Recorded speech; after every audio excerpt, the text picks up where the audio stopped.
So before we get started with 3, I just want to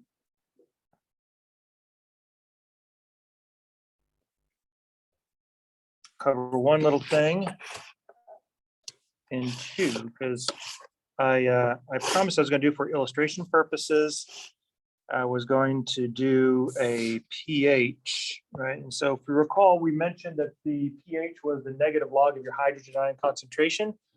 And what I was going to do is just do an example to just show you how we get pH from this equation.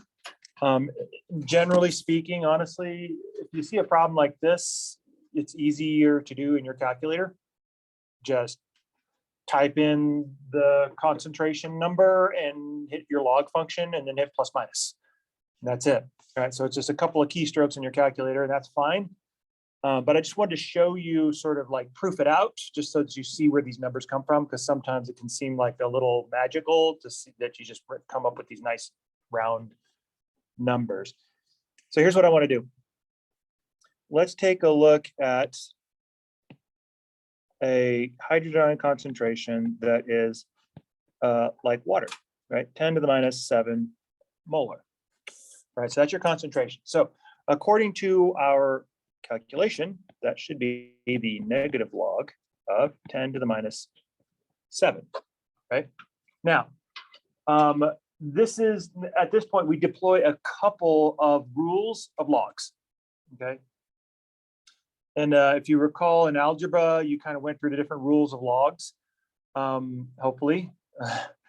And this is just some of those. You don't oftentimes get a chance to exercise them, but this is one of them, right? So one of the rules of logs, especially dealing with exponents, is that whenever you have the log of a number with an exponent, the exponent comes in front of the log function, right?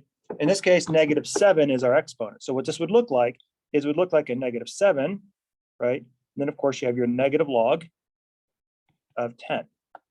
Okay, so basically you would have a negative, and then log 10. So this is what your new pH is. So that's deploying that one simple rule of logs. You just drop the exponent in front. Now, another rule of logs, and of all bases actually, is that the log of its own base is always equal to 1, right? So log, which is, unless anything is written down here, is always assumed 10, right? So log 10 of 10 is 1, right? A log 2 of 2 is 1. A log 4 of 4 is 1, right? So the log of its own base is always equal to 1. That's one of the rules of logarithms. Okay. Now, generally speaking, you generally don't see the other logs. Log 2, you see, that's natural log. We call that natural log. But you don't see other logs like log 5, log. We could do different logs. We just don't, because they're just messy. 10 is nice and round, right? It's easy to deal with. So by definition, log 10 is equal to 1. So we can rewrite this now as -7 times -1 times 1, which is what? 7. So what is the pH? A negative. That's, I just did it there, right? So -7 basically times negative and a -1 and a +1, right? That's cancels out. You did basically a negative and a negative, so that would be +7, right? So that's not even algebra. That's actually like arithmetic, right? At that point, once you clear the log numbers, that you just got to get down to a plug and chug arithmetic sort of thing, and that's where it comes in, right? So basically, if you have a concentration of 10 to the minus 7, you're neutral, which makes sense. Why? Because we defined it up here, didn't we? 10 to the minus 7. This is 10 to the minus 7. That is the definition of a neutral solution. We also define it out here, right? The concentration of hydrogen ion is equal to the concentration of hydroxide ion, which is a neutral solution. So this agrees with this, which agrees with this. We measured this one, we calculated this one, and we scale it with the bottom one. Right. So that's just an example of where that comes from. So it's not like, you know, the whole number doesn't just come from nowhere. It's not like a rabbit coming out of a magician's hat. You can actually calculate that quite easily. So I just wanted to sort of clean that up before we moved on. Now, generally speaking, I mean, I'm not a really huge stickler on like, okay, I'm gonna give you like, you know, 1,000 problems where you're gonna have to calculate all these crazy concentrations and, you know, what if I had 25.6 times 10 to the negative 17 or something like that? What's the pH of that, right? Do it longhand, right? It's pointless, right? That's, I mean, once you get the idea, you get the idea. Every other problem is the same. You're just changing the numbers, right? So that's all you're doing. So it's sufficient to illustrate where all this comes from. That's part of the reason why. And I also like that because it sort of drives home the idea that behind biological or observational phenomena is mathematical description, right? So math describes our universe. And this is a perfect example where a mathematical operation describes our pH scale. So that's that one.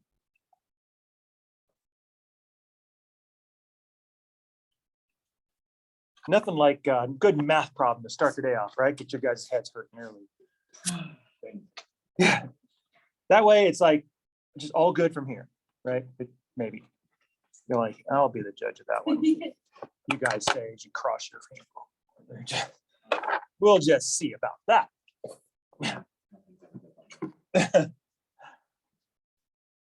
So, and honestly, good.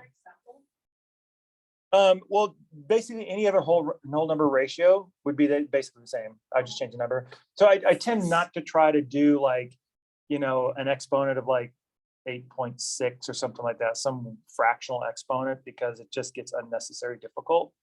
More the idea of it is what I want you to get, right? Rather than the implementation of it. So like, you're never going to have to calculate pH, like from just a concentration. I mean, you might have to do that like in a chemistry class or something like that, right? So like measure the ion concentration here and then calculate what the pH is. I mean, you might have to do something like that in a chemistry class, but for the approach that I want you to take is more like descriptive and illustrative, right? So I want to illustrate how this whole pH scale comes out. So it's not just random, right? It's not just linked to measuring, but the whole scale itself is actually coming from this mathematical operation. So I'm less concerned at this point. I probably should be more concerned, but I'm less concerned that you're going to be a master at calculating out pH because you can do it easily on the calculator. And that's actually what I would expect you to do, honestly, is take like a good scientific calculator, not usually one on your phone, right? But a good, like just a basic scientific calculator. Just put in the number, hit log, right? And then hit negative. That's it. And that would be your pH. Right. So that's what I expect you guys to do. Like if you get something like that, not to calculate it longhand. Right. The reason why I do that is just to illustrate how the properties of logs, algebra that you oftentimes don't really care about and don't really see it going anywhere in your life, it has a landing spot. Right. So it actually went somewhere when you were learning about logs. The mathematicians didn't know that. But from the science side of things, we're actually picking out different mathematical operations to help us understand our science. And this is one of those examples. And so that's what I'm trying to illustrate with that one. Does that make sense? Does that help? The Maybe. number that changes, because you said you're just plugging in a number, and it's 10 to it's the exponent that changes? It could be anything, right? So like the concentration number itself, it could be anything. I mean, I could put in like, 2.5 times 10 to the 13, or, 1.6 times 10 to the minus 3, or whatever, I can put in any number in there. And basically it's unnecessary to do that, because the idea is if you get the basic idea, right, how those two logarithmic definitions help you to sort of get your solution, that's the biggest piece of it. All the rest of it is just slight variations of the same theme. Yeah. And what we want is the theme, right? That's biology is not one of the quantitative science. It's a conceptual science, right? That's what you do. You think big ideas, you think big biological mechanisms. And yeah, you can quantitate, like if you get into molecular biology or biochemistry, but it's more important, especially at our level, to understand the ideas of how everything works. Then we can get more quantitative, right? So if you kind of went on to a deeper biology, like cell biology or something like that, then yeah, maybe we would start looking at kind of filling that out and sort of muscularizing ourselves a little bit on that quantitation stuff. But right now we're building a foundation. you don't build structure on top of a foundation that's only half constructed, right? So you build the foundation first, build it strong and solid, and then you build on top of that foundation as a whole. That makes sense? And that's what I'm trying to do. That's the reason why I say don't stress about it. I mean, any kind of a pH question like that, I would expect you to just use your calculator. Right, so mostly doing that longhand is purpose of illustration. Okay, there's that. Now, chapter 3. Let's keep moving on up. Jefferson style. But I love Sherman Hemsley anyway, but he's just cracks me up. Amen was a good one too. That's also hilarious. Pretty much anything Sherman Hemsley did was actually hilarious. He was just a funny guy. So basically what we're doing now is we're moving up, aren't we? We're moving up in our in that sort of hierarchy or organization. We started with atomic in the beginning of 2. Then we made a shift from atomic to molecular, right? When we kind of talked about polarity of bonds versus polarity of molecules. So we kind of did that little shift up to the molecule level. And now we've got molecules coming together. We're going to start shifting a little bit more to more complex molecules. Okay. And that's basically these big biological molecules themselves. Of course, all of these guys, because we learned about this, right, in chapter 2, these all center around carbon. And of course, we all know that CHON makes up more than 96% of your body mass. Of course, also in these biological molecules, you have sulfur, phosphorus as well in there. Those are also important. But primarily, you're centered around carbon. Now, here's the thing. What is the valence of carbon?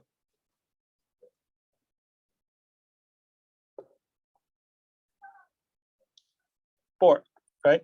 It has 6 electrons, right? 2 on the first shell, has 4 more left over, so it has 4 on that valence shell. So how many bonds can carbon make? 4, right? And of course, we did this example, didn't we? We made methane. We just put a bunch of hydrogens in there, and that gave us methane.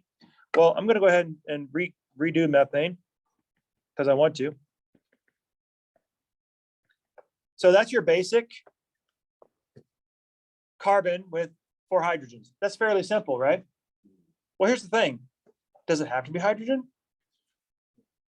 No, there's no rules. There's nobody standing over carbon saying like, hydrogen only, right?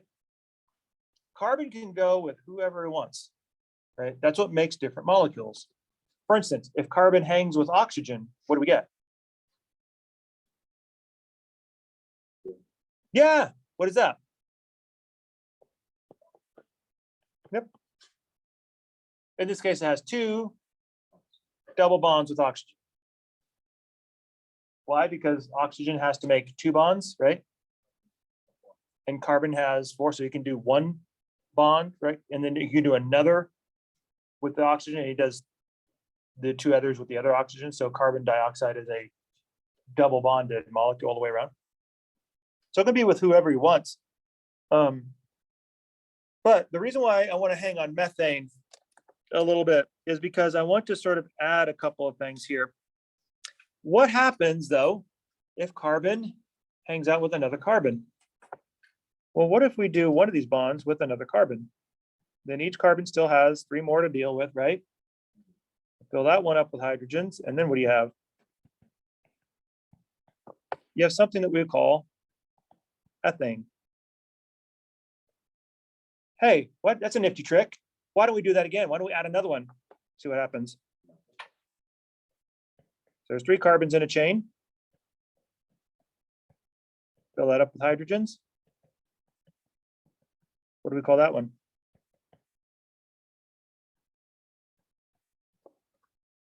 That's propane. Anybody ever deal with propane before? Right? And if you have 4, that's butane, 5 pentane, 6 hexane, heptane, octane, nonane, decane. By the way, let's stop at octane. Does that one sound familiar? Where do you see octane? Yeah. Gas, right? So you see that kind of as an octane rating. You see that little, right? The 85, 89, 92, right? Those are octane ratings. Octane is a component of gas. fuel. I like the racing car idea better myself, but right. So what do these all have in common? First of all, they're all composed of carbon and hydrogen. Now, here's the thing I want to drive home, right? This particular bond, which we've already been introduced to in the previous chapter, is really high in energy. There's a lot of energy in that little carbon hydrogen bond. How do you know? Simple. What happens to propane? Yeah, right. So if you light it, it goes boom, right? How about methane? Same thing. Ethane? Sure. Butane? Some of you guys may have fuels that are a mixture of butane and propane. And the reason why they do that is because, like hiking, like if you like have a hiking fuel tank, because of the extra like jostling around and the abuse, propane is a little unstable. And so probably not a good idea to have this being like knocked around. Like if you happen to fall on your canister, that's not a good thing. You don't want to just chuck your propane canister all over the place. That's volatile. So what they do is they mix in some butane, which is a little more stable, but still a good fuel to kind of stabilize the mix. That way, if you do happen to go through some rough, rugged areas and you kind of doesn't go well for you, then you're not going to blow yourself up, okay? Which is always a good thing. It's never a good hike when you're coming down in flames. Methane. Yep, that's fart gas. So that's the methane is a fart thing. So. And then the metal one between the H and N. This one. This? High end energy. Yep. So how do we know that it's high in energy? Like if I were to ask you, okay, you just tell me propane's energy, right? Prove it. What would you do to prove it to me? What? Yeah. So how would that be proof to me that there's energy in there? Yes. Fire. So like the color, right? Of which, what's coming out of that is a component of heat, and what else is coming out of that in fire? So there's heat and fire, and what else? What other type of energy? It's more obvious than you think. You're making it hard. You're looking at it. Closer. Follow up on color. Color is a component of what? What? Light. Right? Sorry. Right? So heat and light. So here's the thing. In thermodynamics, we have the first law.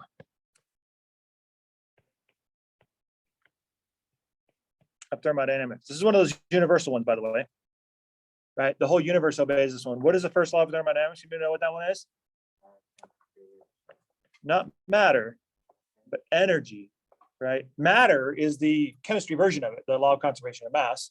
Thermodynamics is the energetic version of that. That is, energy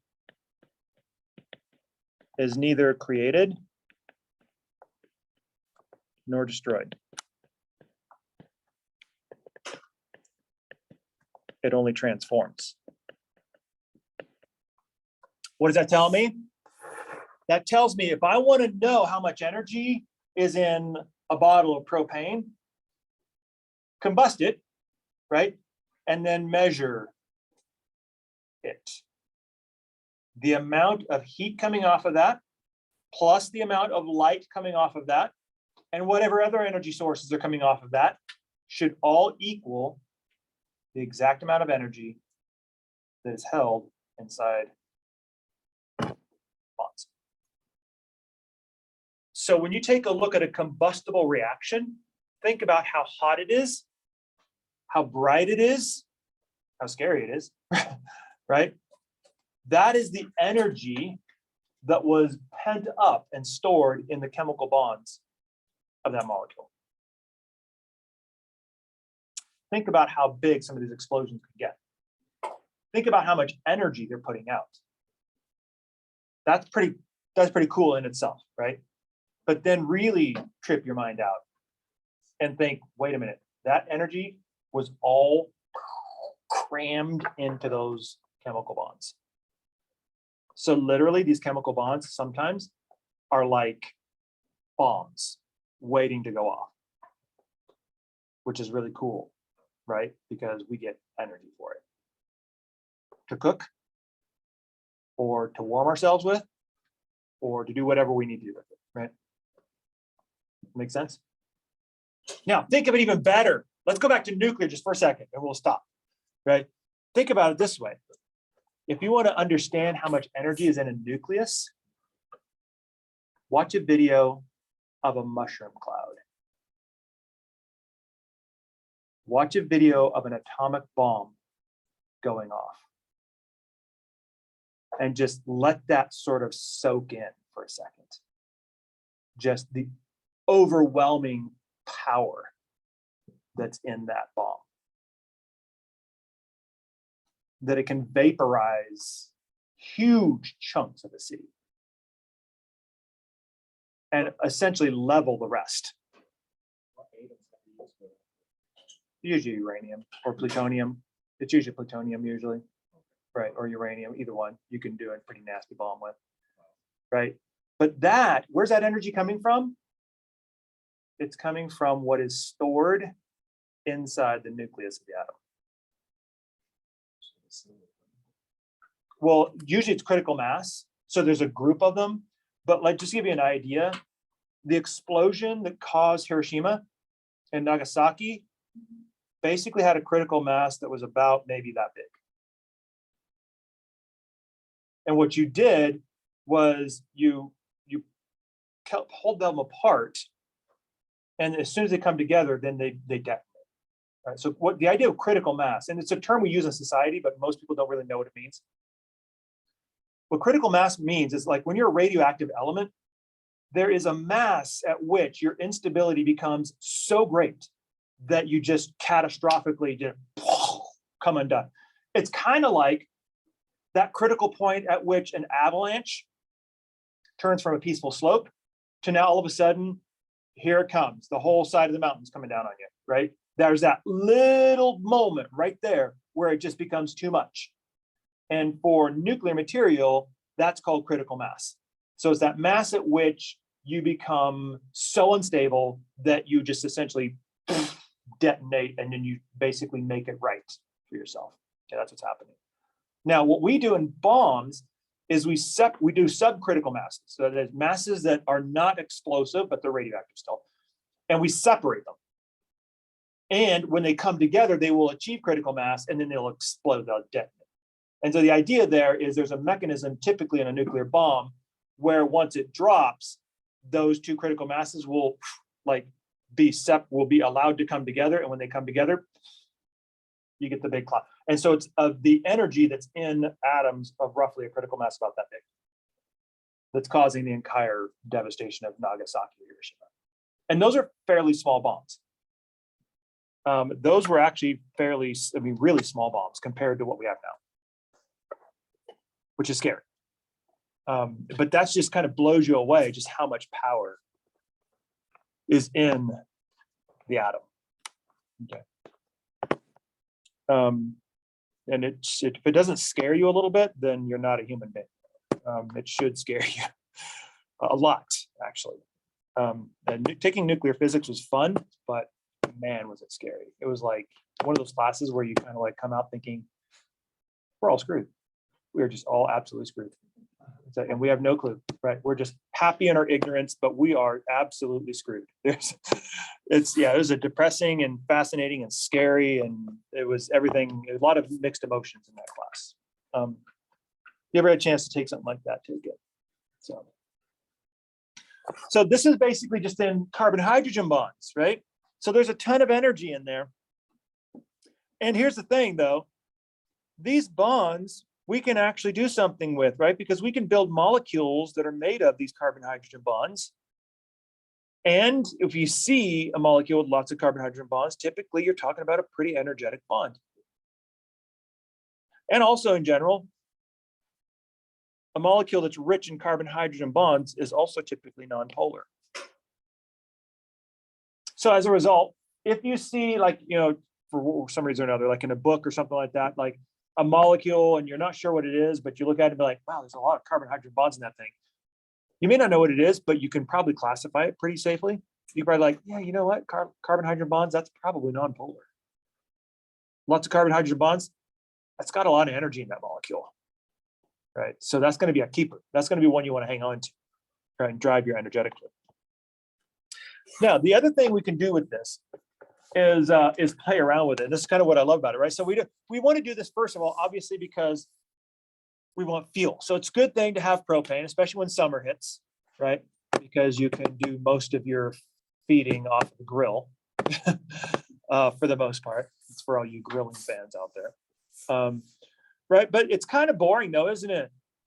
Think about it. It's a long chain of carbons, bunch of hydrogens, go boom, right? It's just variations of go boom. But here's the thing.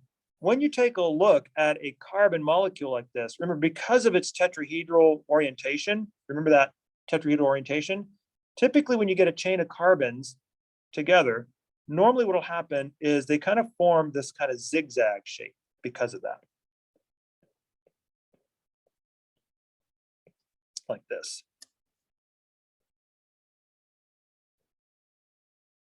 And then, of course, you have hydrogen filling this all up. So you can kind of see the tetrahedron in each of these individuals.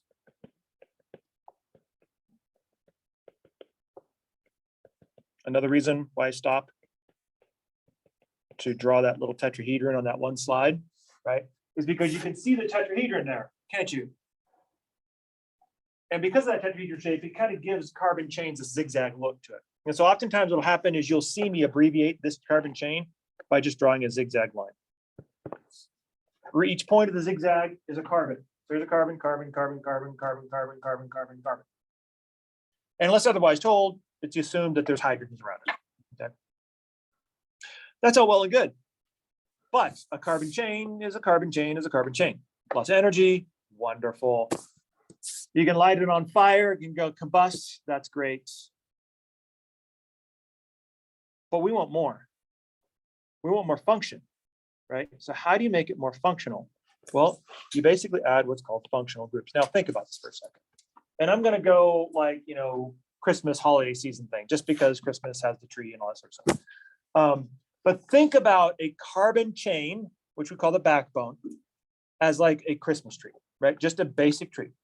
And I mean, if you've lived in the West long enough, you know that if you've seen a few Christmas trees during the holiday seasons, you know there's a lot of different looks to the Christmas tree, right? I mean, you can create all kinds of different effects, and the function of a Christmas tree, or the way it looks, is oftentimes not necessarily the tree itself, but it's what you hang on the tree, right?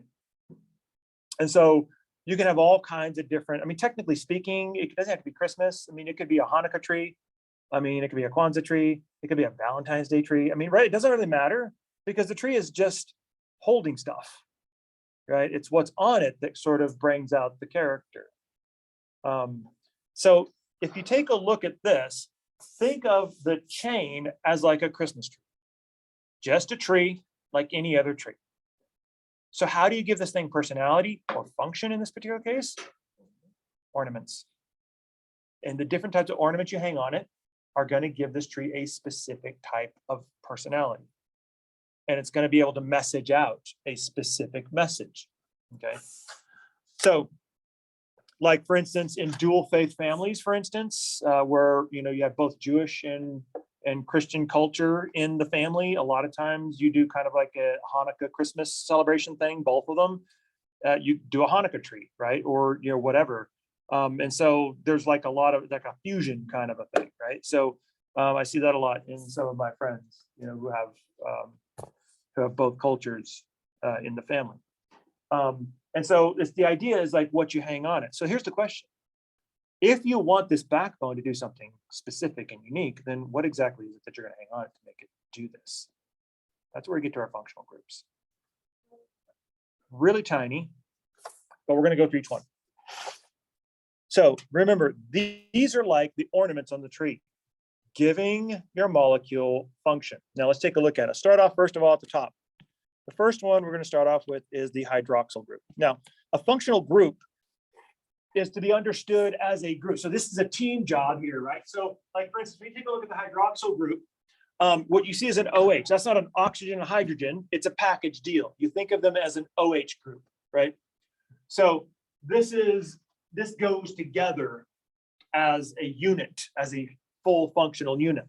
Now, generally speaking, when you take a look at a hydroxyl group, this is basically any carbon backbone that is attached to an OH. Now, a couple of organic chemistry things, and there's a few organic chemistry things in this particular chapter, especially in the early going of this chapter, that I want to delineate for you guys. The first one is a notational thing for organic chemistry. Generally speaking, when an organic chemist is talking about some sort of a carbon chain, but they don't care what it is. They don't care if it's 2 carbons, 6 carbons, 1,000,000 carbons, a ring, doesn't matter. They don't care, right? What they're talking about is a main carbohydrate, a main carbon chain to which something is attached. It's kind of like saying, I'm just talking about a tree. I don't care if it's a fir or a pine or whatever, right? It's just a green thing that you're hanging stuff on, right? When I don't care about that, they give it a generic notation, R. R is just some chain, some carbon chain that this group is attached to. So basically, whenever you see an OH group on a molecule, that is an alcohol. It creates an alcohol. Now, here's an example. We had this, right? Which was what? Ethane. So if we add an OH group to this, doesn't really matter where we put it.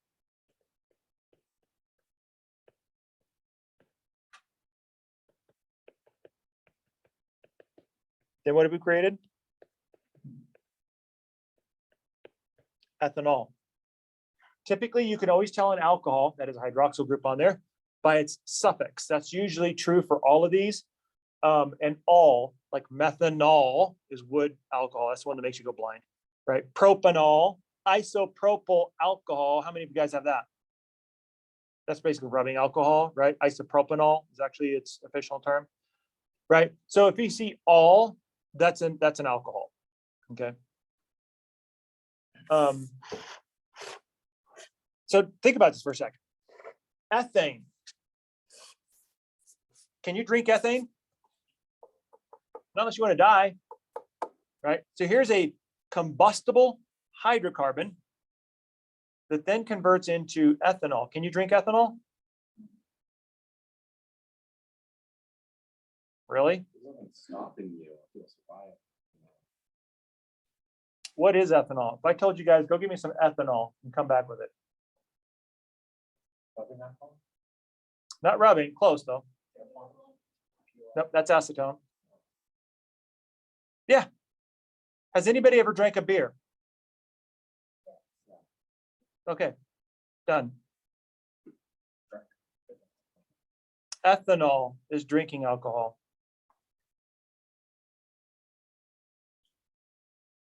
That's beer, brandy, fermentation, right? Moonshiners in North Carolina with 3rd grade educations, perhaps, are experts at making ethanol. Unfortunately, if they get a little methanol in there, you kind of go blind, but So that's why moonshine. that is the reason why moonshine is outlawed, actually. And why there's any number of Simpson gag lines where you basically drink the moonshine and then like Mo like is like doing like this to Barney, right? It's like, okay, you can still see, we're good, right? Why? Because if you've got methanol mixed into your ethanol, you're not going to know that. All alcohols kind of have that same alcohol-y smell to it. You're probably not going to know that. You'll just go blind. Also, the reason why they regulate that so tightly is because back in the speakeasy days, I mean, you basically, the whole bathtub gin thing, it was a thing. I mean, now we make meth and stuff like that, but back in those days, you know, it was alcohol. And people actually used to actually put things like formaldehyde in it.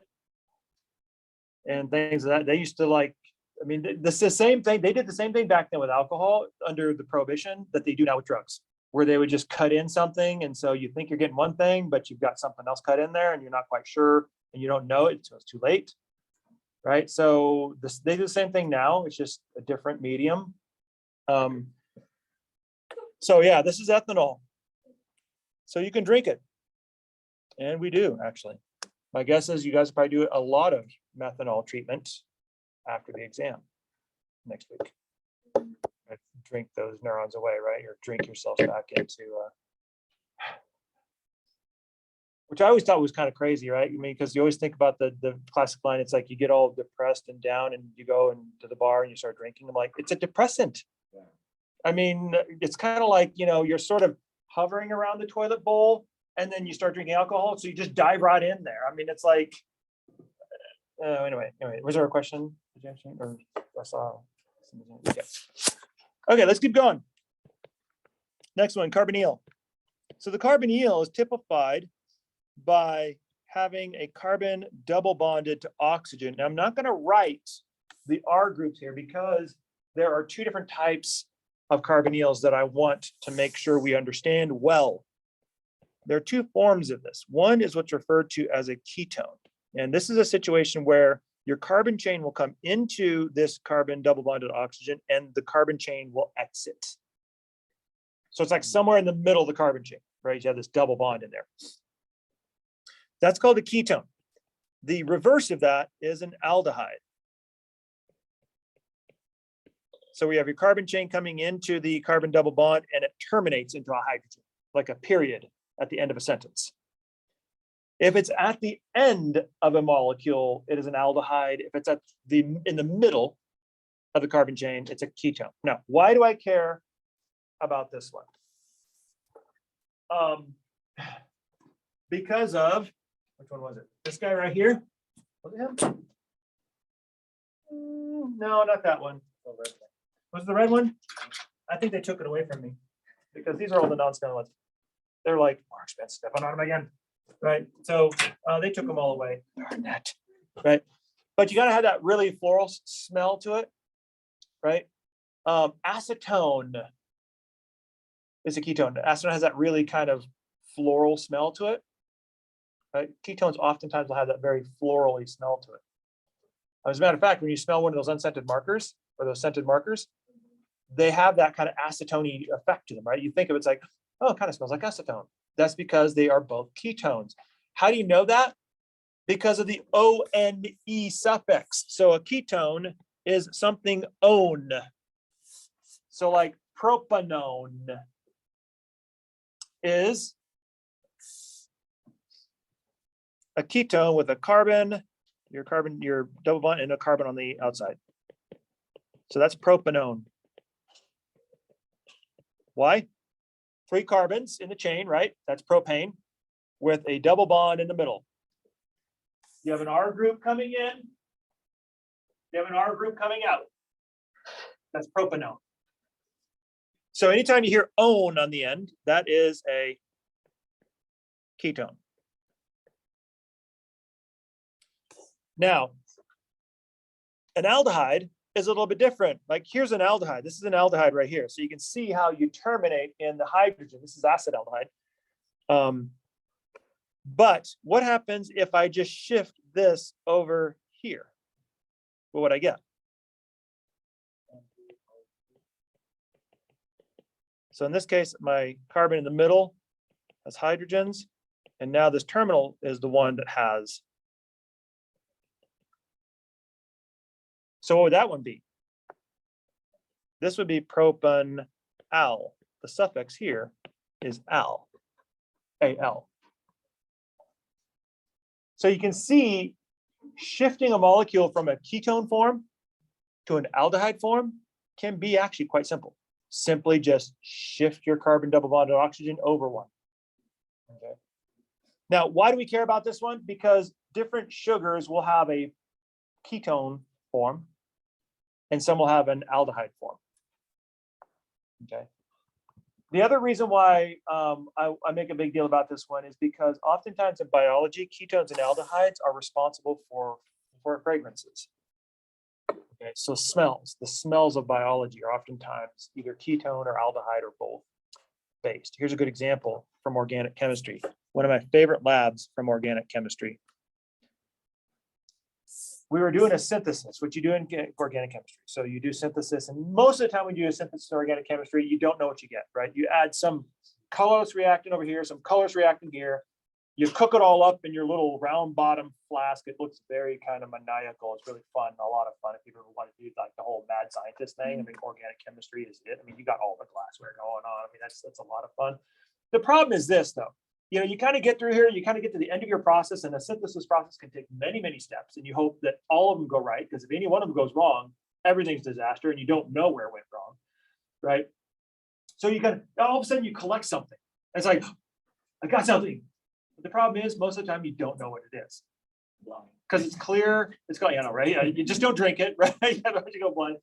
Right. So then oftentimes in organic chemistry, you have to go to like instrumentation, and you have to analyze it in an IR spectrometer and an NMR machine. And so you have to do all these different analyses on it to figure out what it is and if it's pure and all that sort of stuff. By the way, you do the same thing in like Monsanto and in big chemical factories where you're making things and you're synthesizing things, and you have to make sure there's a certain purity to it, because otherwise the inclusions could kill people, those sorts of things. So that's a lot of what a professional chemist will do, especially in industry, is there, especially for human consumption purposes, is you're making sure it's like, okay, if I give you this pill, this had better be pure, because if there's anything bad about this, then I could kill you, right? So there's a lot going into that.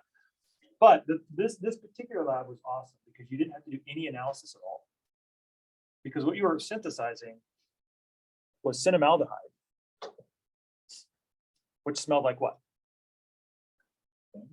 Cinnamon.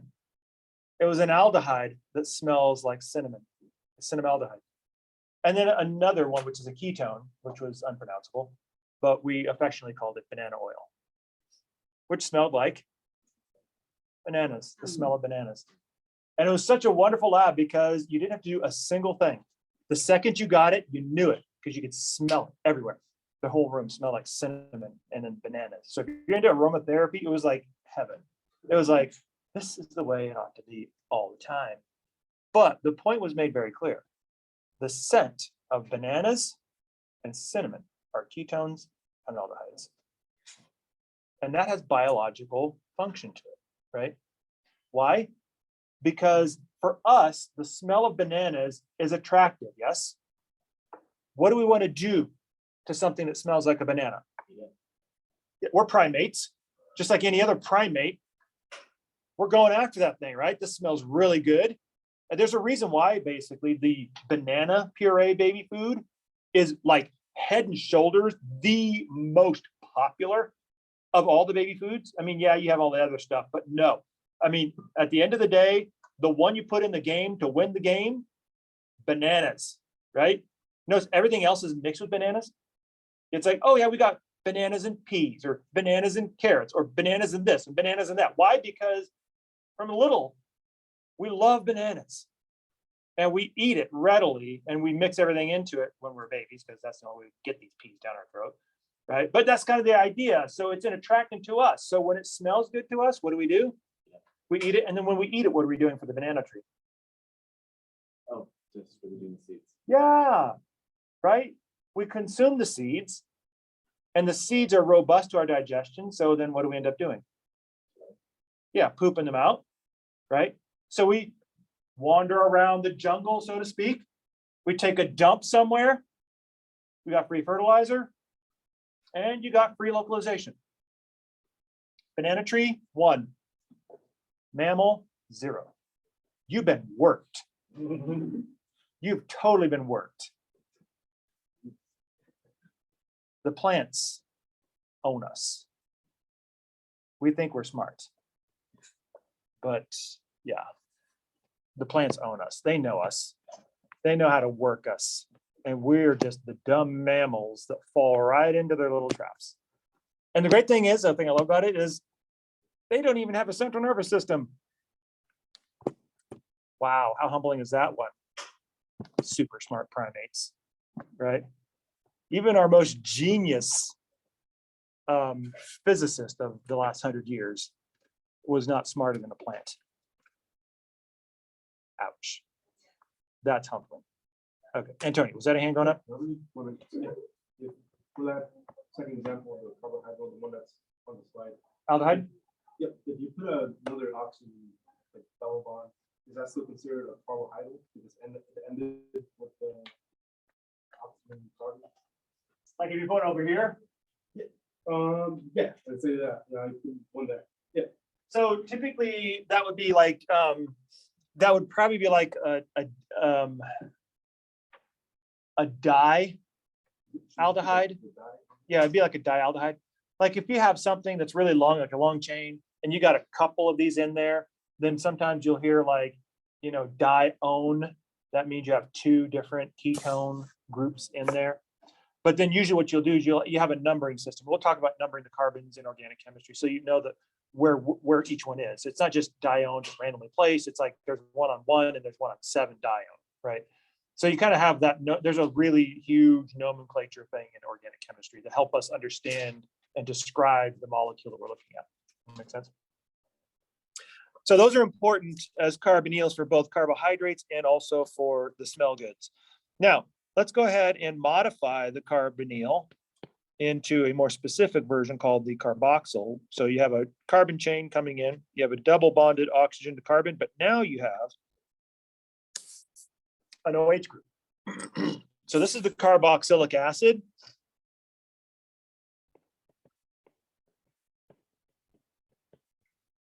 And oftentimes it is abbreviated as COOH. And so you can see it here. So you can see this kind of carbon double bond to oxygen with the hydroxyl group there. And you just hang whatever carbon chain you want on there. You can do whatever you wish with it. It's going to be an acid. Remember our definition of acid, right? An acid is anything that increases the hydrogen ion concentration, which basically means that you donate a proton, right? Because after all, what is a hydrogen ion? It's a proton, right? Because it only has one proton and one electron. So if you take the electron away, what do you have left? A proton, basically, right? So anything that can donate a proton, that is increase the hydrogen ion concentration, is an acid.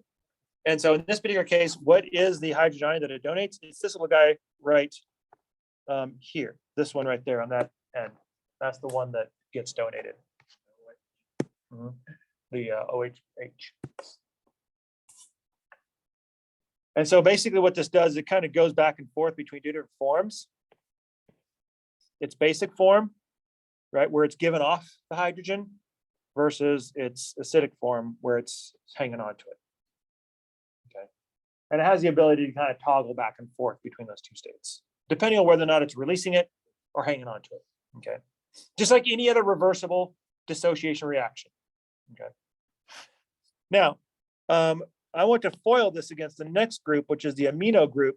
This is basically where you have a carbon chain coming into a nitrogen, which is bound to two hydrogens, your amino group. Now, the reason why I like to put these two together is because this forms the basis for amino acids. So for instance, an amino acid, you have an amino group on one side.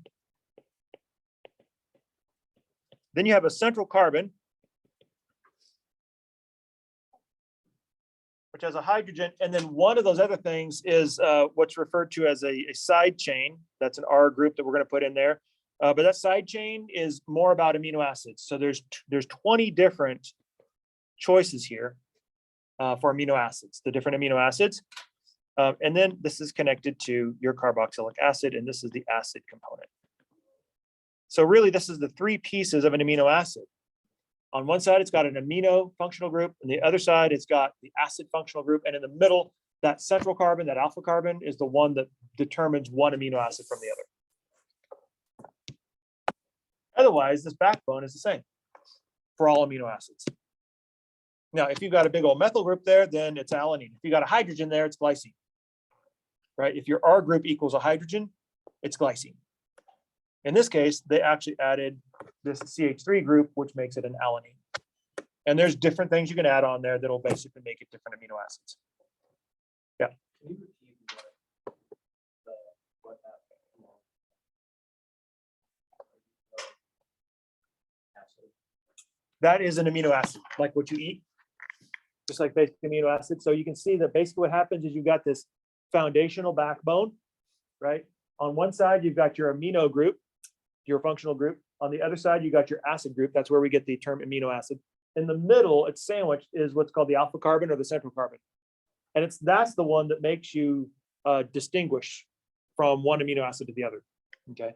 So it all depends on what R is. So if you swap R out with different things, then you will become different amino acids. Does that make sense? And we'll talk more about that when we get to the protein section of this chapter and learn about the structure of proteins. So after amino, then we're going to have the sulfhydryl, which is similar to the hydroxyl group. So you're going to have R, but in this case, it's going to be sulfur instead of oxygen. It's going to be an SH instead of an OH. Now take a look at where sulfur is. It's right underneath oxygen. It's in the same family, right?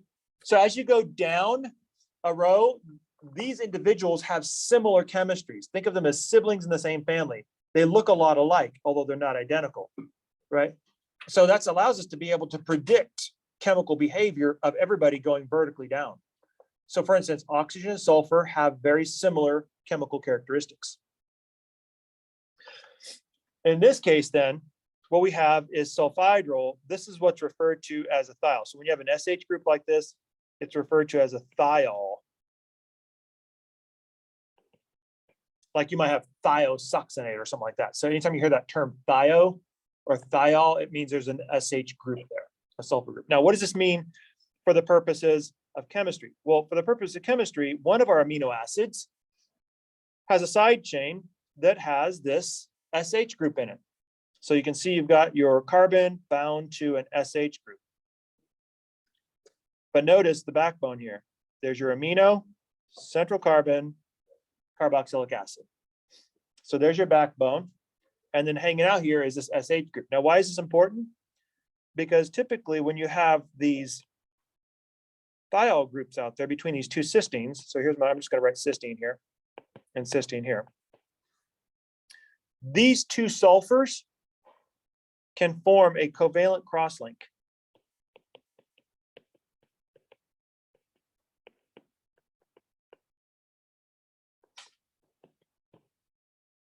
And this is called a disulfide bridge. So your proteins, very much like water, are mostly held together with weak interactions, hydrogen bonds, things like that.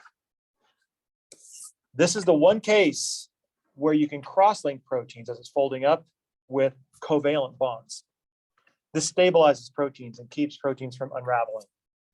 And we'll talk more about why that's important in maintaining the three-dimensionality of a protein later on. But let's keep going. Got a couple more here. Phosphates. You tend to see phosphates in DNA.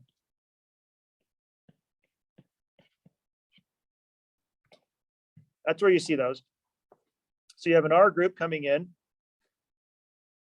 And then you have this phosphate group, which is an oxygen bound to a phosphate, actually bound to a bunch of oxygens. There's one of these guys in here that's double bound. But all these oxygens have negative charge on them. So this is a very kind of a negative-ish type of a functional group, oftentimes written as a P in a circle. Okay, but this is a very negative-ish group. It's associated with energy. Why? Because of all those electronegative atoms, oxygen, sucking all those electrons toward them, creating that negativity. That's why they're negative out here, because of all those negative, electronegativity, right? And so these tend to be very sort of energetic rich. So we tend to think of these as a very energetic type of a functional group. And the last one is what's referred to as an alkyl. So that's a fancy term. They use methyl here, but I want to expand that beyond methyl, right? Because we've already seen Methane, ethane, and propane. Those are just all either 1 or 2 or 3 carbons that are just full of hydrogens, right? But what happens if those are actually attached to a bigger chain? Here's a good example. Let's take a big carbon chain. I'm going to put a big ring on there that's a huge thing. This guy right here. That is benzene. In organic chemistry, it's got its own spectrum of reactions. It's a very special molecule. It has a very specific type of a characteristic. It's got its own sort of pantheon of attributes and reactions. Matter of fact, any molecule containing something that looks like this, we usually have its own family. We call them the aromatics. Okay, not necessarily because they smell good, but because of the fact they have this benzene ring in them, right? So it's usually some sort of a cyclic ring with alternating double bonds. Okay.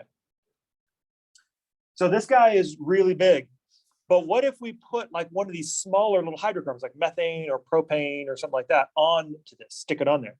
Like for instance, let's do a methane. What if we do something like that?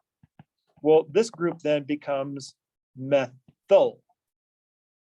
So when it's part of a larger chain, then it loses its identity, it becomes a methyl group. So like if I say methyl, then that tells me that it's attached to something much bigger than it. If I add another one here,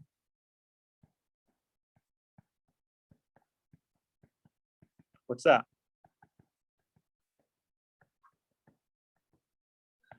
Yeah, this would be propyl. So this is something that I would call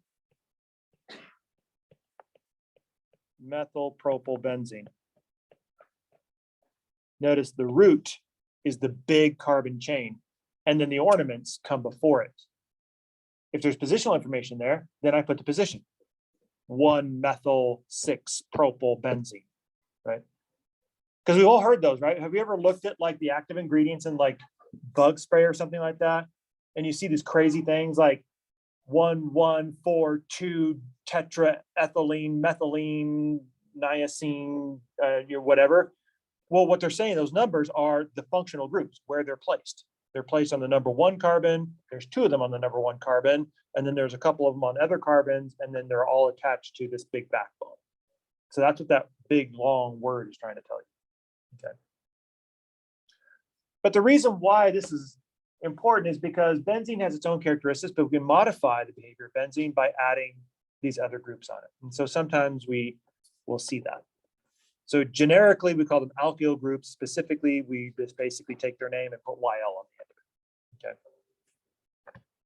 it. Okay. That's as much as we do in biology with functional groups. If you're wondering, the story of organic chemistry, at least OChem 2, is essentially going through all these functional groups and learning their chemistry.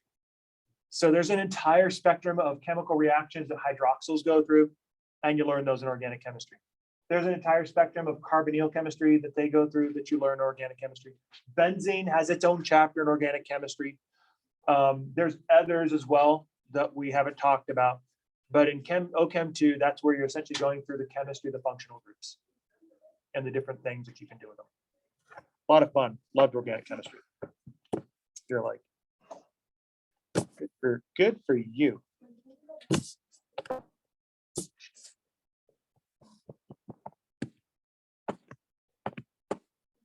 Yep. So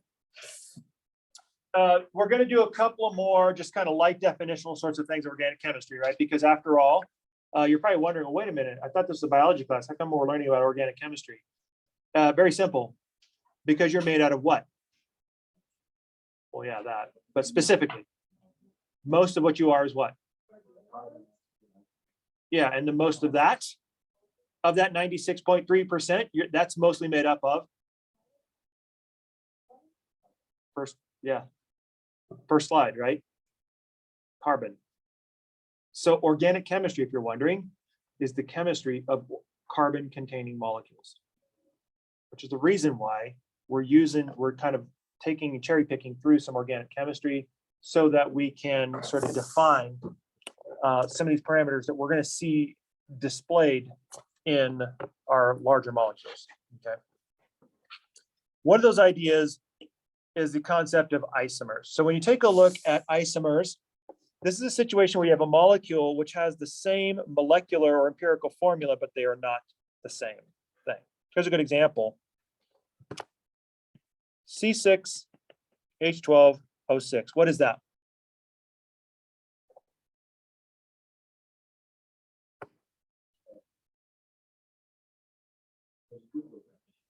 Glucose? Could be. Could be not.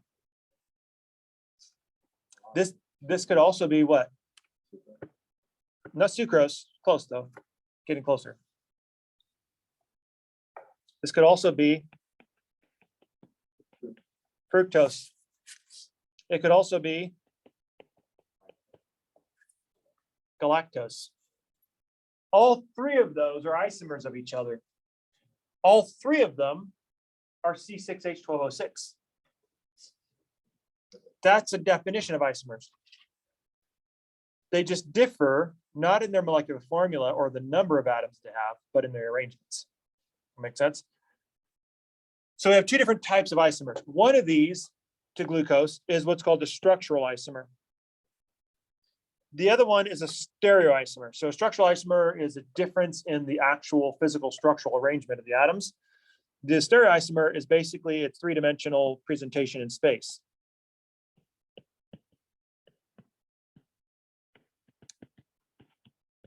That's what a stereoisomer. And I like to, there's lots of different types of stereoisomers. And in OChem 1, you kind of go through a lot of this, right? I mean, you go through like things like chirality and stuff like that. And I don't want to hurt your brain with that one, because to be quite honest with you, I loved OChem 2. I was not a fan of OChem 1 because I'm not a spatial person. So trying to learn like all that three-dimensional orientation of all these molecules was just like brutal when you're not a spatial person. So you're like, I mean, so you just don't see it.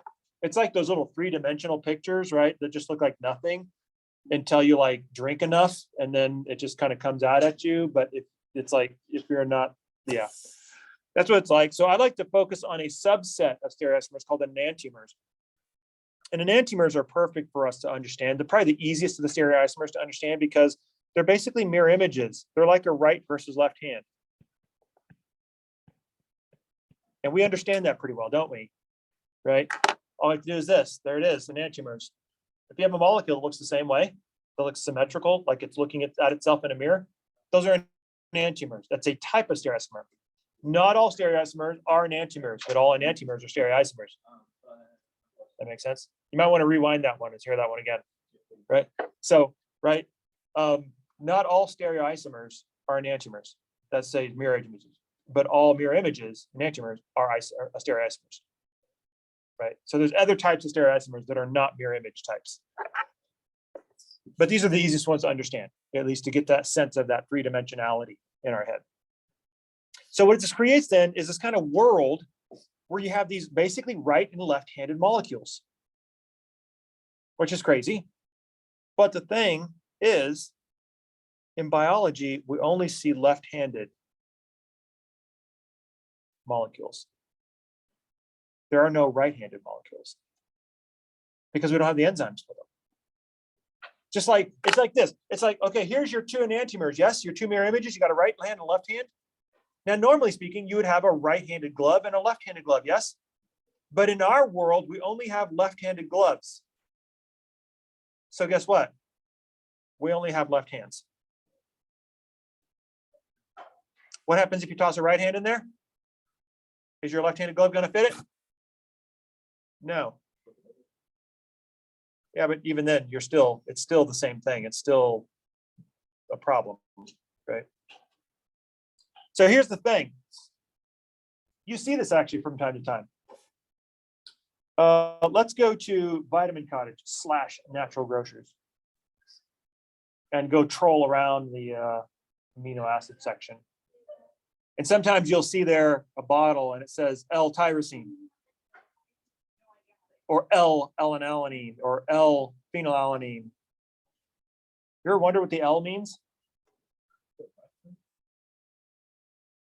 It's the left-handed amino acid. That's what they're saying.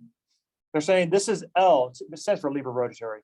And then that means so levo left, dextro right. So they either kind of right. And then what that term comes from is from the way they change polarized light. And there's an entire instrumentation in organic chemistry where you can put a substance and flash polarized light and it'll actually polarize the light and you can actually see it rotating either to the right or to the left, and that's dextro versus levorotatory. That's all. That's where the D and the L come from. But here's the thing, right? When you're making these things, right, and left-handed things, it's like making a coin. Can you make one side of a coin without making the other? No, you can call whatever side you want, right? You can stamp tails on both sides, but guess what? You're still making two sides, aren't you? The second you make that coin, you're making two sides to it. The same thing is also true for amino acids. When those vitamin outlets manufacture these molecules, manufacturing wise, they cannot select for L versus non-L. Because the second they make the amino acid, it's like making the little metal disc. The second you make it, by definition of its structure, you've made two sides to it. So what do you have? Half and half, right? Half one side, half the other. So when you're manufacturing L-tyrosine, you're actually making both. So when they say L-tyrosine, what are they trying to tell you? That somehow they've sort of made a magical process where they can only make L-tyrosine, which is a lie. Or they've come up with some sort of proprietary mechanism to eliminate the non-L-tyrosine, which I would argue is also a lie. Because if you're not willing to actually vet your proprietary process for rigor, then I assume you're lying. Because guess what? That's not a place to hide. That's, by the way, when you're getting into vitamins, you got to watch out for that. Vitamin industry is probably 9/10 lies and marketing, and maybe 10, at best 20% real.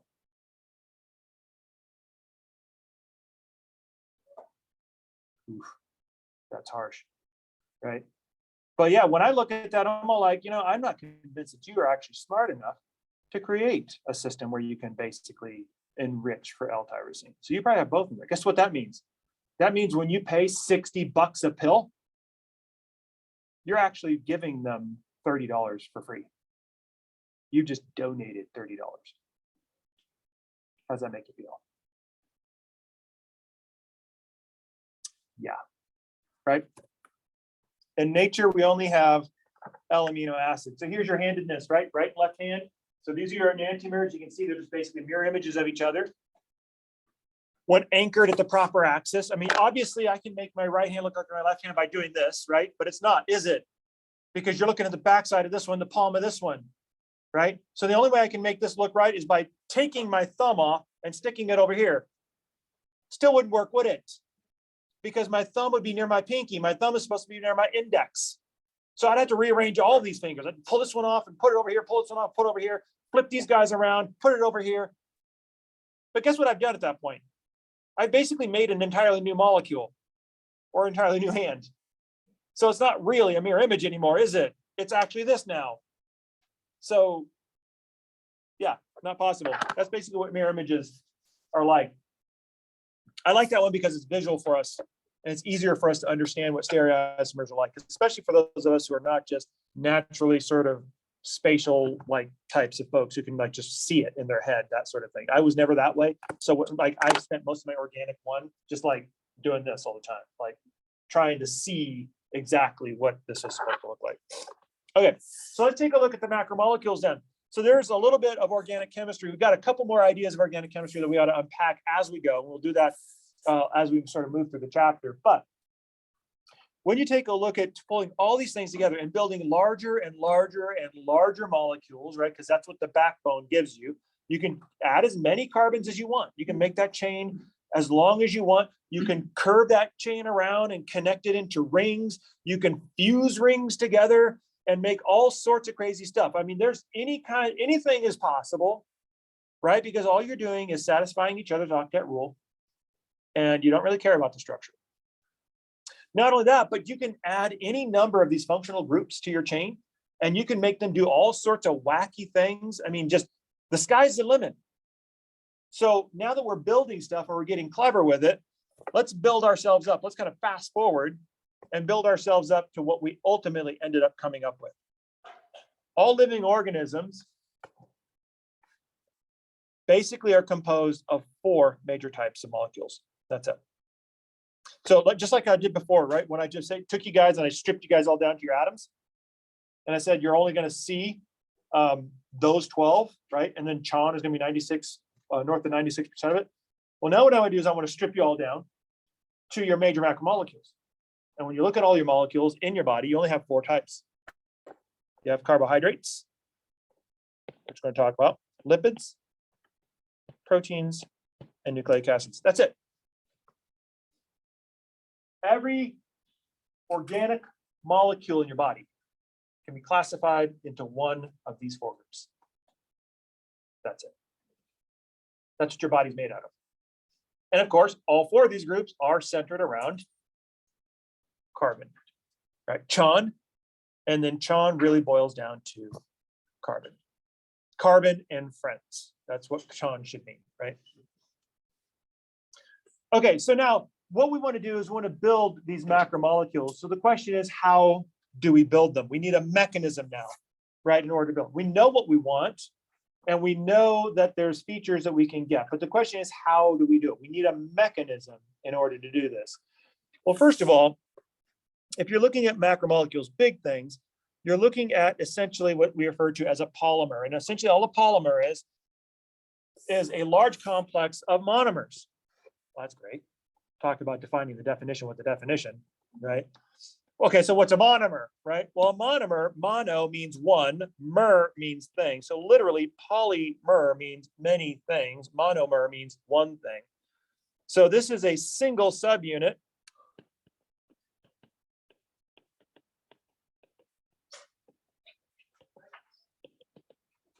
that builds the polymer. Think of it this way, a brick wall. How many of you seen a brick wall before? You have, because you walked into this building, right?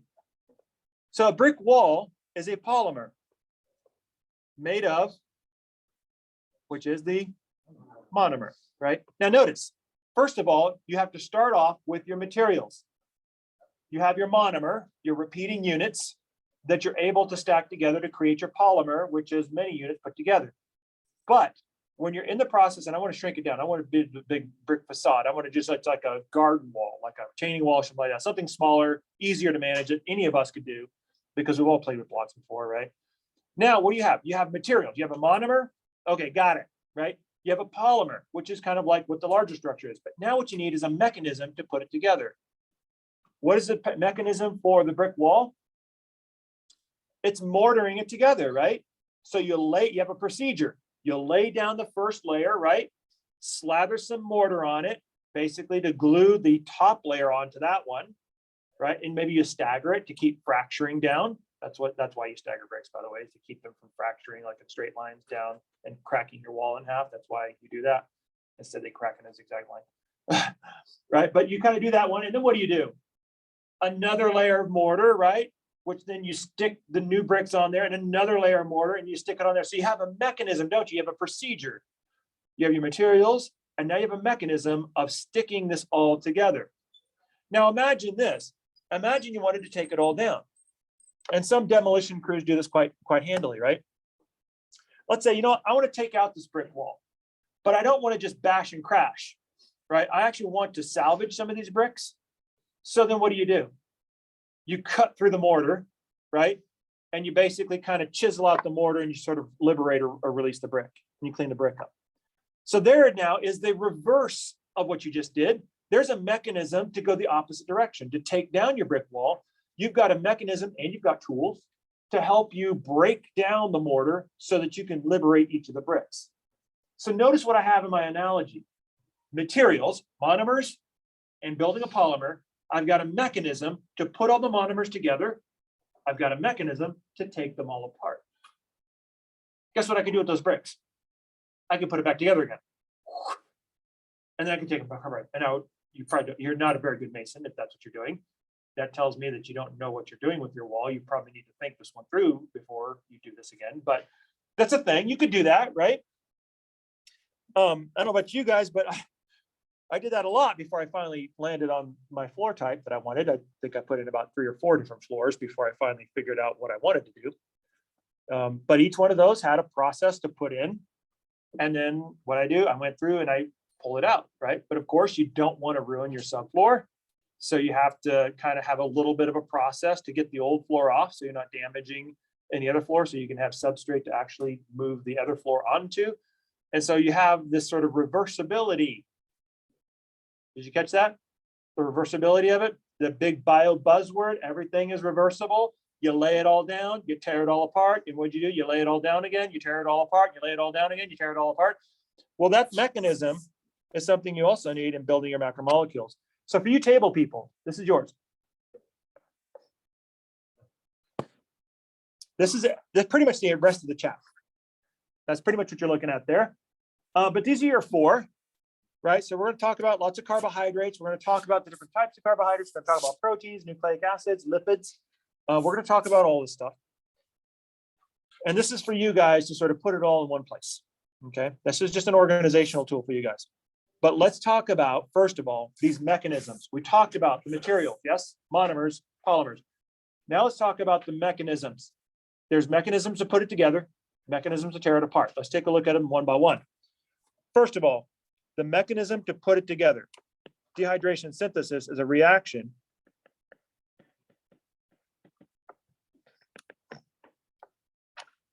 that builds polymers from monomers. And it's called dehydration. Why? Because it requires the removal of water. That's dehydration. Now let's take a look at this. So down here in A, this is your dehydration reaction. So let's take a look at this. So here we have a polymer that's growing. So it's a chain of 2 right now. We want to make it a chain of 3. Okay. So the first thing that happens is there's an enzyme that comes in here, and enzymes drive all this, right? This doesn't just magically happen for free. Enzymes got to get in here and do this work. So an enzyme will come in here, grab onto both of these guys. And what the enzyme is going to do is the first thing it's going to do is going to cut this bond right there. Then it's going to cut this bond right there. Now, hold on. The second I break up those bonds, what have I done to those atoms? Are they happy any longer? No, because they were happy, right? They had their octet rule covered. Now I just jacked with them, right? Now they're unhappy. So they're really unhappy. And so they're like, oh my gosh, oh my gosh, oh my gosh, oh my gosh, oh my gosh, what am I going to do? What am I going to do? What am I going to do? Right? Now the enzyme's like, whoa, whoa, whoa, whoa, whoa, whoa, whoa, whoa, wait, calm down, keep breathing. Hydrogen, meet this little hydroxyl group, come together and form water. Now you're happy, aren't you? Yes, they are, right? But guess who's unhappy now? This guy and this guy, right? Because you haven't solved their problem, have you? They still are left without their friends. Their friends just uprooted and just took off without them. So how are you going to do this? Well, you're like, oh, wait. Polymer, meet monomer. And why don't you make yourself a little bond?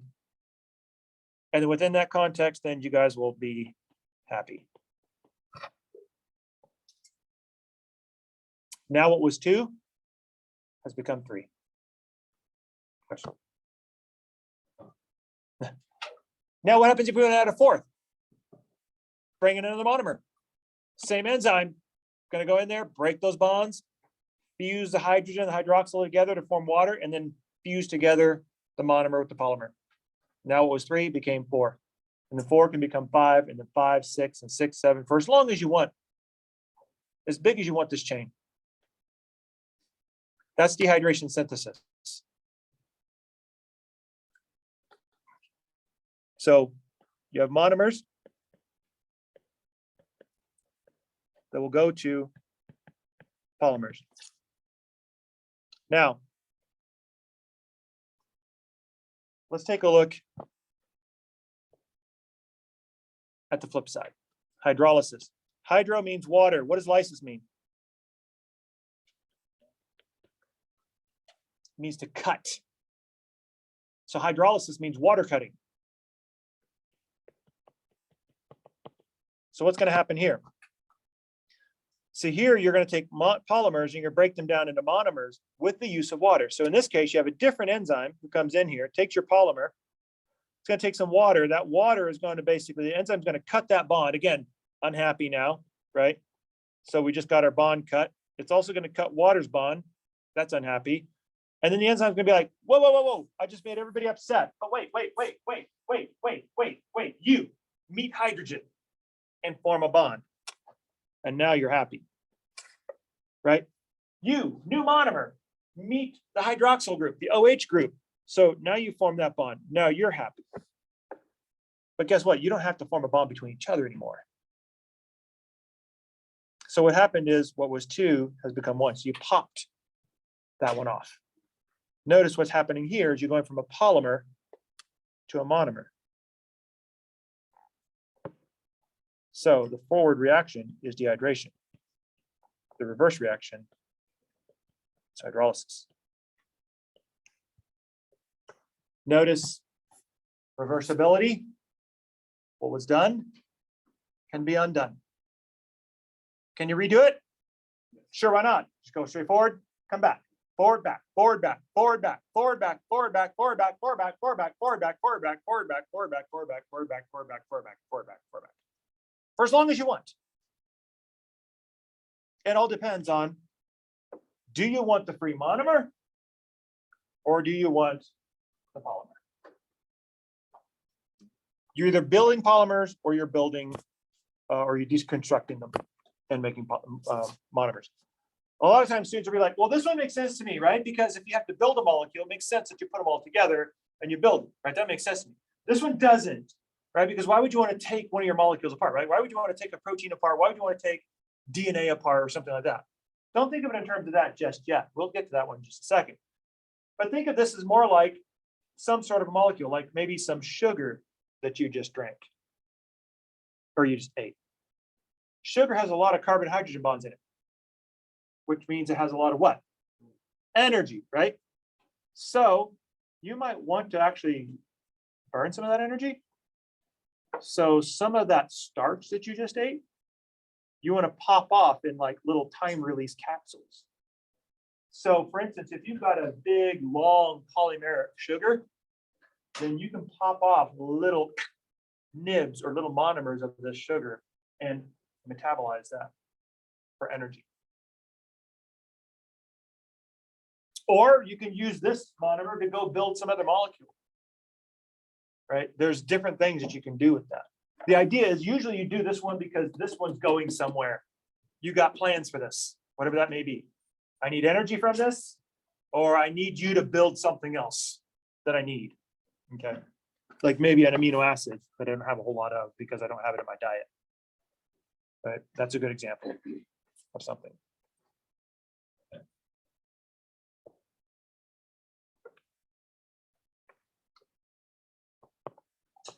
Whew. Head's hurting now. Right? Swimming. Like it's just kind of like a little tornado in there. Okay, let's keep going then. So carbohydrates. So carbohydrates is our first stop. When you take a look at carbohydrates, they have a classic ratio. We've already seen this, haven't we?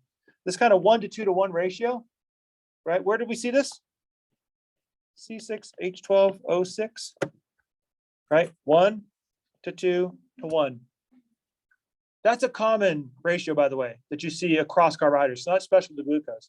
You see that 1 to 2 to 1 ratio a lot in carbohydrates of varying proportions, basically. And so when you see that, then what that basically means is not only do you have oxygen in there, but you also have a lot of carbon and hydrogen, which means you've got a lot of carbon hydrogen bonds, which means you are energetic, right? So we already covered this one. But oftentimes when you take a look at carbohydrates, they're used as a storage molecule. Now, we wring energy off of these carbohydrates, but they're oftentimes there for storage. They're like short-term storage for us, okay? By the way, that's what plants are doing. Like, we don't really make carbohydrates, we eat them. So plants make it, right? They capture sunlight energy, they turn that, they capture that free energy, and they capture it, just like we talked about earlier in chapter 2, right? When we talked about you can either let that energy and the excited electron disappear and just you fluoresce, and that's all cool. But you can capture it and put it to work for you. Well, what plants do is they capture that energy that they get from solar radiation and they embed it into a carbohydrate bond. And that carbohydrate bond is what we eat. And so for us, that is a stored form of energy. And then we kind of, like a wet washcloth, we wring the energy out of those carbohydrate molecules into a usable form for ourselves that we can actually plug into our cell phones, right? Our biological cell phones, okay? But they're highly energetic and they come in a couple of different types, right? So you've got sugars, starches, and glucose. By the way, number one is, so there's a terminology thing here. It's just a pet peeve of mine. It's not like you're going to lose points if you ever use the term, because you see me use the term from time to time, but I try not to. Is this one right here in particular? I try not to use that one because it has absolutely no value to it. Think about it. If I said sugar, what's the first thing that came to your mind? Candy, sucrose, huh? Processed sugar. Anything else? Soda, right? Corn syrup, which is mostly corn syrup, right? Cotton candy, anybody go for that one? Right? Sorry, I was watching Masked Dancer, the cotton candy one, but it's old. It was like years ago, but we were just watching it on Netflix. Right? So there's how many different versions did you guys come up with? So if I say sugar, everybody has a completely different idea what I'm talking about. That's the reason why I don't like it. Because usually when I tell or ask somebody, it's like, okay, did you check your sugars today? What am I usually asking them? Your glucose. I'm usually talking to a diabetic, right? And you're actually talking about their glucose. Did you check your glucose today? Usually if I say, go get me some sugar from the store, what are you actually getting? Sucrose. It's just table sugar, right? So you notice that usually when we use that term sugar, we actually have a better term to use because we know exactly what one we're talking about. So that's the reason why I hate the term sugar, because it's like, well, if you need to check your glucose, say you need to check your glucose. If you're going to go get sucrose or use sucrose in lab, not like, you're not going to say, I need the sucrose for this particular dish. No, right? Yeah, I mean, you can, right? I mean, don't do that, right? But like in the lab, I mean, right? We're not going to say like, oh, we're going to get the white sugar. No, it's sucrose, right? So it's sucrose. You know it's sucrose. That's what you want. Call it sucrose, right? If you're using maltose, you say maltose. You don't say sugar. So that's a term that I don't like because we usually have a specific thing that we're going for, okay? That leaves us then with starch and different types of starches and glucose and its friends, okay? So that's basically, so if we know specific information, we need to use specific information. And so that's kind of one of my big pet peeves. I try not to use sugars usually. I don't always adhere to that, but I try, like reducing sugars. You guys remember me referring to reducing sugars for Benedict's? That's because there's different things. And at that point, we didn't really know the business end of glucose versus maltose, for instance, which are both reducing in nature. And they're not the same type of carbohydrate. But generally speaking, I try not to use that one and try not to use it because it could mean anything, okay? So let's take a look at the first and the simplest type of carbohydrate. And that's the monosaccharide. So this is the simplest form. Basically, it tends to be a single subunit.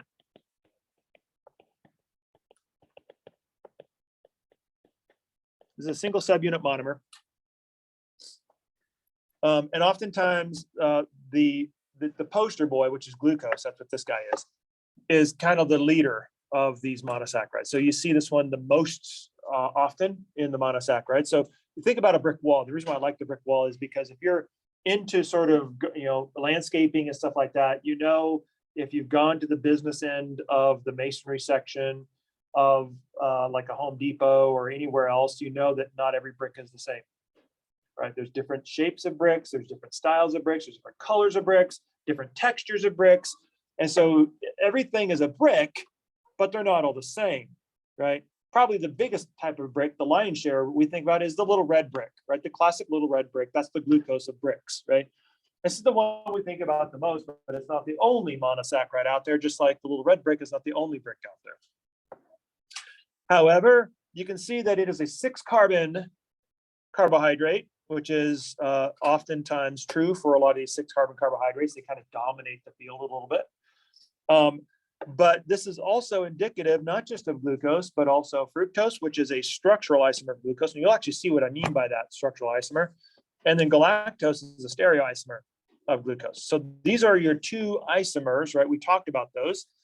One is a structural, fructose. The other one is stereo, that's galactose. And we'll see what we mean by that, because we're actually take a look at the free structures of both fructose, glucose, and galactose side by side. So you can see how one is structural and the other one is a stereoisomer. So it becomes very clear once you put them all side by side. The important thing also to remember in carbohydrateology, if you will, is that number one, they're betrayed by their suffix.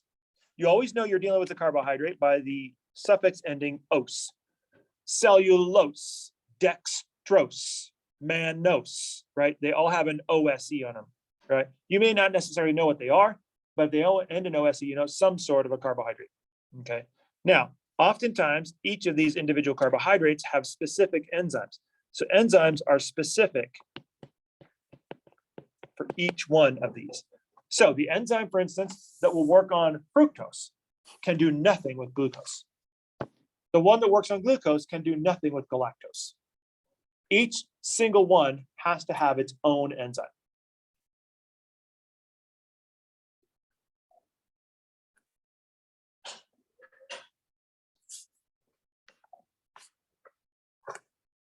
So this is, so there's a couple of things here that I want to unpack.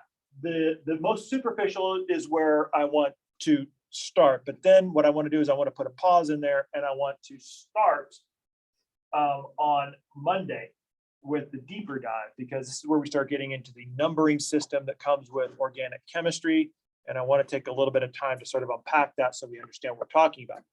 First of all, what I want to do superficially is I want to sort of sketch out the different types of carbons. So for instance, you have 3-carbon carbohydrates, which has a 3-carbon backbone. So you can see that here, 1, 2, 3. And this forms the glyceraldehydes, which is going to be an important component for lipids, actually, when we get down the line. Okay, so there is a carbohydrate component to lipids. There are also 5-carbon carbohydrates, which has 5 carbons in them. There's 2 different versions of them. One is ribose, notice the end, ribose, deoxyribose, which is again OSE. These are the ones that are associated with DNA and RNA. That's nucleic acids. That's one of the big 4, right? So we'll put lipids down here, nucleic acids there. And then of course we have our 6-carbon carbohydrates, glucose, fructose, galactose. This kind of shows you what we talk about. Both 6-carbon, all 3 are C6H12O6. So how do they differ? They differ structurally between fructose and glucose in their arrangements that they make. So fructose is actually a home plate. Very different than glucose, which is a hexagon. Okay. So that's why it's structural. It's actually structurally arranged differently. Galactose, which is also a hexagonal ring, you would think, is spot on, but it's not. The only difference between galactose and glucose is the arrangements of the hydroxyl groups above and below the ring. So for instance, on the downward position, this hydroxyl group is below the ring. So it's down, down. This is above the ring and below the ring. So it's down, down, up, down for glucose. For galactose, it's up, down, up, up. That's it. That's the difference. And by the way, when you get into carbohydrate biochemistry, and this is biochemistry, and I'm aware of that, So that's not going to be something, but just to kind of make you aware of what's out there is in biochemistry, there's like about a dozen of these here, these little hexagonal rings like galactose, that all they do is differ in their position. Like some of them are up, up, up, up, up, up, up, down, down, down, up, down, down, down, up, up, up, up, up, up. I mean, it's like, it's just, that's all they differ by is by the arrangement in like in biochemistry, which is, this is not a biochemistry class. In biochemistry, we had to know all of those. That's why I'm not a biochemist, right? That right there was one of the reasons why I decided this is the moment when I decide I am not a biochemist. There's a couple of reinforcing moments like that confirmed that decision that I'll tell you about later on. But that was one of the big ones where I was like, I hate carbohydrate biochemistry. Yes, but it's important, right? Because this shows you why. Because what is fructose? Fruit, right? It's fruit sugar, right? So it's in there. Galactose. So basically, galactose is it's in milk. There's different sugars in it, right? But mannose is going to be a galactose glucose combination. So there's different types of natural occurring sugars out there that have galactose in it. That's the reason why we list these three, because you do see them cropping up in biology. So you do consider it. It's mostly, there's a couple of other disaccharides. I can't think of them right off the top of my head, but there's a couple of others, because usually when you eat sugars, like natural sugars, there's a spectrum of things in there. There's all sorts of carbohydrates in there, of which some of them can be free galactose, some of them can be bound up with other things. So, but that's kind of what I want to do is I want to stop here and I'm going to make a note to myself, because what I want to do is talk about the numbering system before we move forward.